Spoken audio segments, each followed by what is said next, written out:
জিৎ অভিনীত বুমেরাং ছবিটি নিয়ে দর্শকদের মধ্যে উত্তেজনা উন্মাদনা শেষ নেই। কিছুদিন আগে এই ছবির প্রথম পোস্টার প্রকাশ্যে এসেছে। এবার মুক্তি পেল এই ছবির টিজার। সমর সেন ওরফে জিৎ হলেন একজন আদ্যপান্ত জিনিয়াস। সে নিত্য নতুন জিনিস আবিষ্কার করে তাক লাগিয়ে দিয়েছে।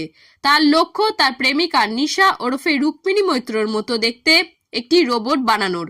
সে মারপিট লাফঝাপ করা থেকে শুরু করে সিলিংয়ে চলাফেরা করা, তাও উল্টো হয়ে।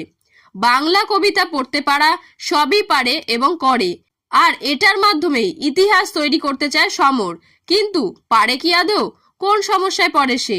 সেটা নিয়েই এই ছবি। প্রযোজনার দায়িত্বে আছে জিৎ ফিল্ম ওয়ার্কস। আগামী 7ই জুন মুক্তি পাচ্ছে এই ছবিটি। টিজার দেখেই স্পষ্ট এখানে সায়েন্স ফিকশনের সঙ্গে জুড়ে গিয়েছে কমেডির পাঞ্চ। জিতের ভক্তরা রীতিমতো মুগ্ধ হয়ে গিয়েছে এই ছবির টিজার দেখে।